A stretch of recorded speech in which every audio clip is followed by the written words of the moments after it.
समय कितना भी कठिन क्यों ना हो, वह आपको तब तक नहीं हरा सकता जब तक कि आप खुद हार न मान लें। इसलिए धैर्य रखें, अपना कर्म करें और विश्वास को कभी भी डगमगाने न दें।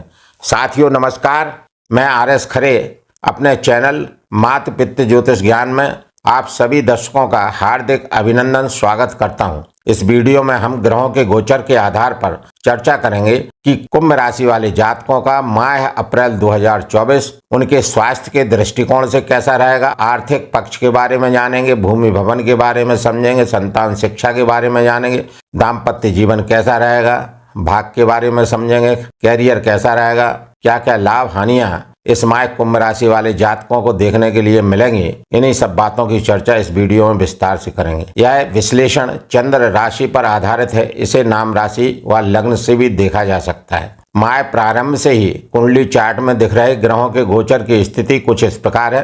कुंभ राशि में मंगल देव शनिदेव का गोचर हो रहा है। कुंभ राशि के द्वितीय भाव में मीन राशि में सूर्यदेव शुक्रदेव राहुदेव गोचर कर रहे हैं। तृतीय भाव में मेष राशि में देव गुरु बृहस्पति के साथ में बुधदेव का गोचर हो रहा है और अष्टम भाव में कन्या राशि में केतु देव गोचर कर रहे हैं। ग्रहों के इन गोचरीय प्रभाव से एवं राशि परिवर्तन से कुंभ राशि वाले जातकों का यह माह कैसा रहेगा, इसको विस्तार से समझने का प्रयास करते हैं। तो सबसे पहले आपके राशि लग्न के स्वामी शनिदेव है, जो कि आपकी राशि में विराजमान है और पंच महापुरुष नामक राजयोगों में से एक राजयोग शश नामक राजयोग बना रहे हैं और अपनी मूल त्रिकोण राशि कुंभ राशि में गोचर कर रहे हैं, जो इनकी अति प्रिय राशि है। तो लग्न के स्वामी कैसे हो गए? मजबूत हो गए। आपका स्वास्थ्य अच्छा रहेगा, मानसिक रूप से आप प्रसन्न रहेंगे, मान सम्मान की प्राप्ति होगी।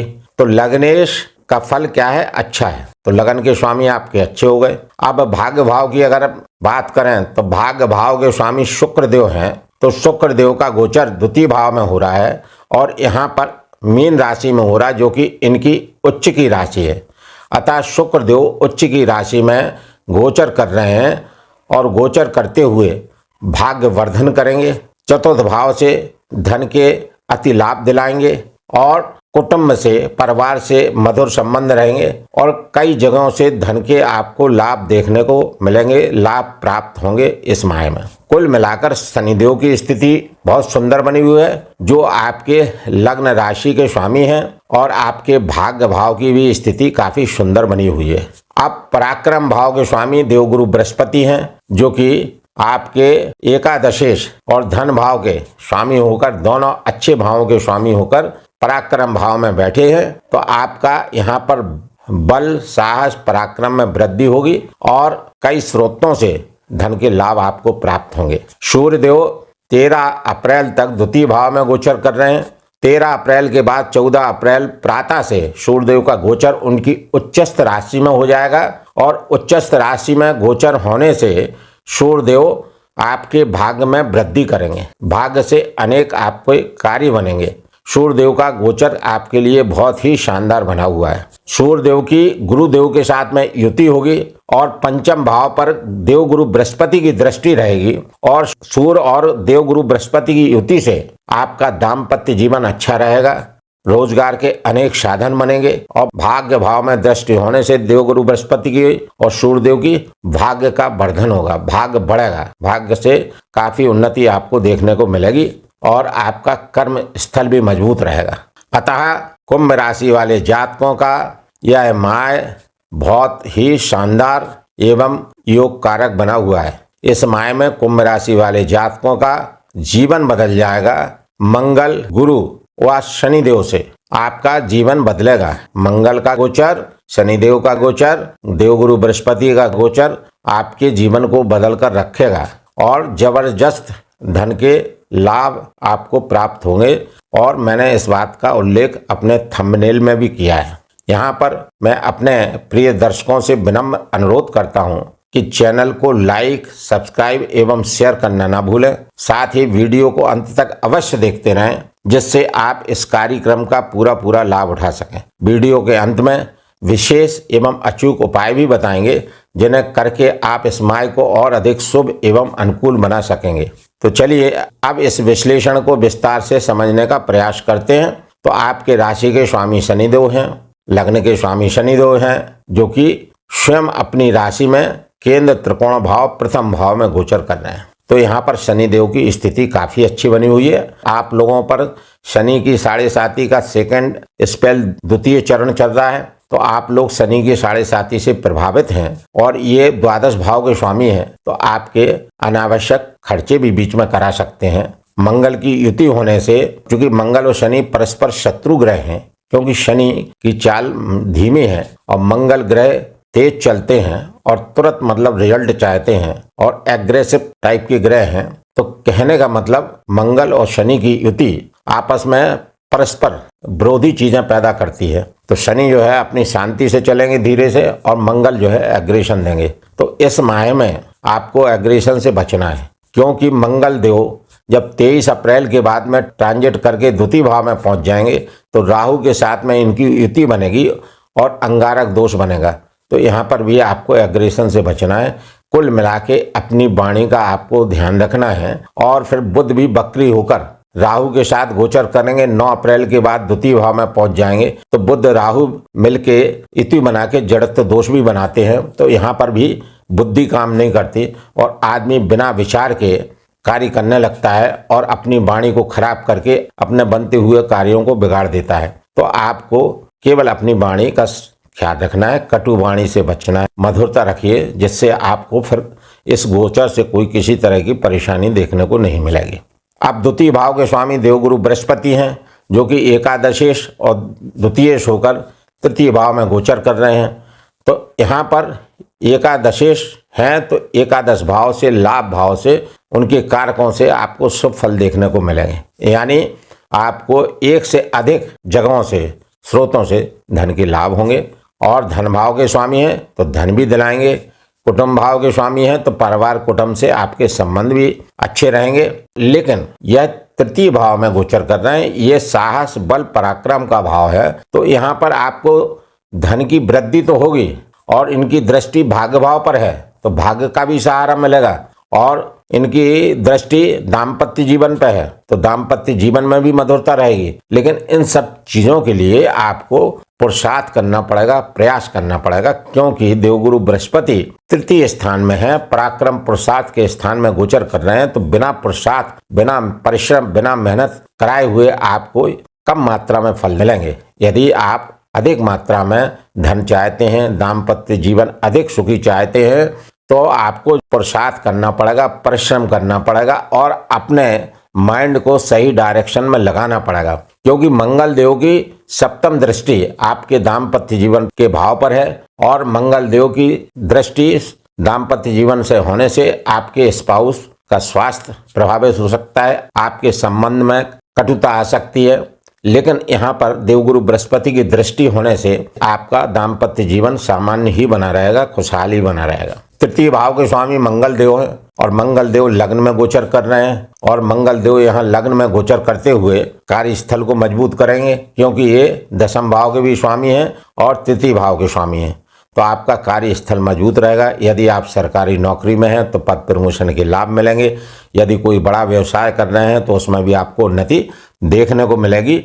और मंगल देव यहाँ पर तृतीय भाव के स्वामी भी है, तो आपको जो है साहस देंगे, बल पराक्रम देंगे। आपके साहस में, बल पराक्रम में बेतहाशा वृद्धि करेंगे, जिससे आप बड़े से बड़े कार्य कर पाएंगे। कुल मिलाकर मंगल का गोचर 23 अप्रैल तक ठीक बना हुआ है। शनि के साथ में युति है, लेकिन शनि इस गोचर में नक्षत्र वाइज पूर्वा भाद्रपद नक्षत्र में गोचर कर रहे हैं, जो कि देवगुरु बृहस्पति का नक्षत्र है। तो इसमें इनकी स्थिति ठीक रहेगी।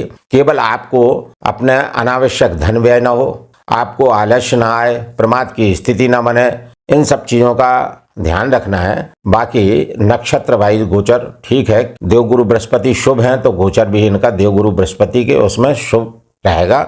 और लगभग आगे 1.5-2 वर्ष बीच बीच में पूर्वा भाद्रपद नक्षत्र में देवगुरु बृहस्पति गोचर करेंगे। इनके इस नक्षत्र से कुछ अशुभ प्रभाव आपको देखने के लिए मिलेंगे, जो कि उनका उपाय, रेमेडीज हम वीडियो के अंत में बताएंगे, इसको करें।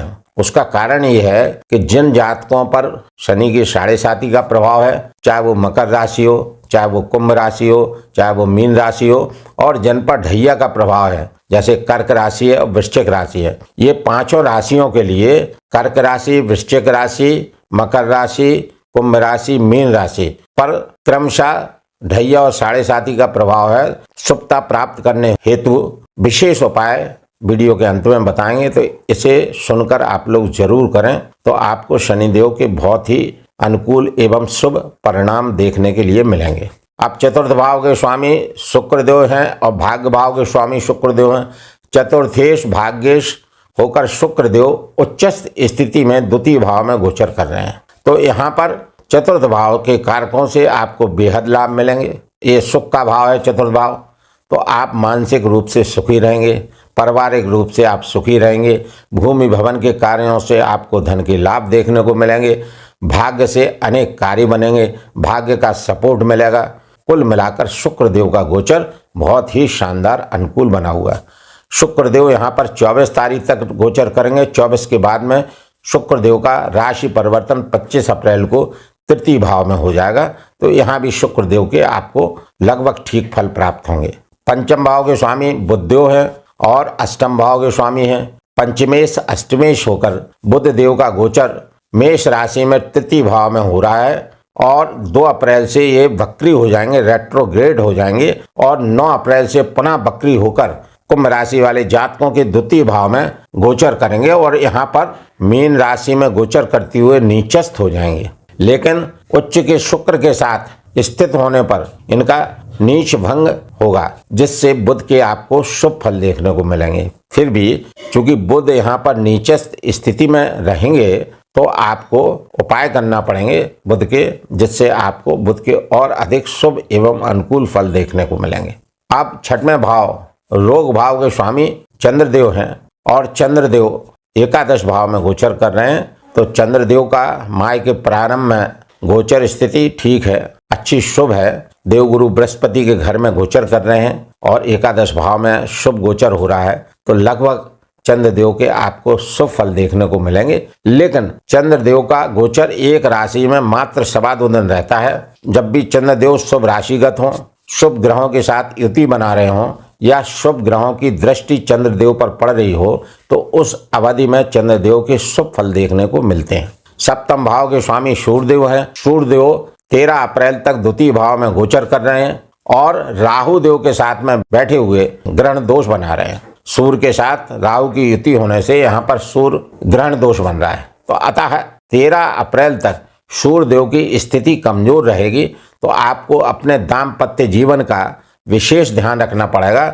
आपके रोजगार के कार्यों में आपको सतर्क रहना पड़ेगा। यदि साझेदारी में कोई कार्य कर रहे हैं तो पार्टनर से आपको संभल कर रहना पड़ेगा, उसके ऊपर आपको बाँच रखना पड़ेगी, क्योंकि पार्टनर आपको धोखा भी दे सकता है। लेकिन गुरु की पंचम दृष्टि सप्तम भाव पर रहेगी, तो यहाँ पर जो सूर्यदेव से कमी आपको देखने को मिलेगी वो देवगुरु बृहस्पति की पंचम दृष्टि से पूरी होगी। यानी सूर्यदेव यहाँ पर ग्रहण दोष में होने के कारण जो शुभ फल नहीं दे पा रहे हैं, वो देवगुरु बृहस्पति की पंचम दृष्टि से आपको मिलेंगे। तो यहाँ पर देवगुरु बृहस्पति की पंचम दृष्टि काफी शुभ फलदायक है आप लोगों के लिए। कहने का मतलब ये है कि कुंभ राशि वाले जातकों का माह अप्रैल 2024 का ग्रह गोचर काफी शानदार बना हुआ है। अगर देखें तो नक्षत्र के हिसाब से भी काफी शानदार है। राहु देव द्वितीय भाव में गोचर कर रहे हैं और रेवती नक्षत्र में इनका गोचर हो रहा है और इसके स्वामी बुधदेव हैं और बुधदेव भी यहाँ पर युति बनाएंगे 9 अप्रैल के बाद में। तो राहु बुध की युति का जो जड़त्व दोष बनेगा, उस दोष का विपरीत प्रभाव कुंभ राशि वाले जातकों को देखने के लिए लगभग नहीं मिलेगा। केतु देव अष्टम भाव में गोचर कर रहे हैं। हस्त नक्षत्र में इनका गोचर हो रहा है। हस्त नक्षत्र का सिंबल हाथ का पंजा है, क्योंकि ये 5 तारों का समूह है और इसको हाथ के पंजे का सिंबल इसको दिया गया है। और इसकी मीनिंग ये है कि जब भी कोई भी ग्रह हस्त नक्षत्र में जब भी गोचर करता है, तो उसको उस ग्रह के शुभ प्रभाव पाने के लिए कर्म करना पड़ते हैं। खुद अपने हाथों से जब वो कर्म करेगा, मेहनत करेगा, हार्ड वर्क करेगा, तभी हस्त नक्षत्र के शुभ प्रभाव में जातक को वृद्धि देखने को मिलेगी। शुक्रदेव का नक्षत्र वाइज गोचर 3 अप्रैल के बाद में उत्तराभाद्र पद में होगा। जो कि स्वयं शनिदेव का नक्षत्र है, और शुक्रदेव शनिदेव के लिए योग कारक ग्रह हैं। तो बहुत ही शानदार कॉम्बिनेशन बना हुआ है ग्रहों का यहाँ पर। केवल आपको एक चीज का ध्यान रखना है कि आपको मेनली अपने एग्रेशन को कंट्रोल करके रखना है। वाद विवाद की स्थिति किसी भी हालत में इस गोचर में नहीं बनने देना है, क्योंकि मंगल और शनि की युति 23 अप्रैल तक यहाँ है, और 23 अप्रैल के बाद मंगल ट्रांजिट करेंगे द्वितीय भाव में, वहां राहु के साथ में बैठ के अंगारक दोष भी बनेगा। तो मेरे कहने का मतलब ये है कि यदि आप शांत प्रिय तरीके से रहते हैं, जैसे शनिदेव का क्या है, शनिदेव उस जातक को कभी भी परेशान नहीं करते। शनिदेव का गोचर अगर अशुभ भी है, लेकिन जातक यदि ग्राउंड टू अर्थ रहता है, ईगो नहीं रखता है, ईगो स्टिक नहीं है, और बड़े बुजुर्गों की सेवा करता है, तो उनको शनिदेव के शुभ फल देखने को मिलते हैं। क्योंकि शनिदेव आपके लग्न के राशि के स्वामी हैं, कुंभ राशि वाले जातकों के, तो इसलिए आपको शनिदेव के विशेष उपाय करना पड़ेंगे।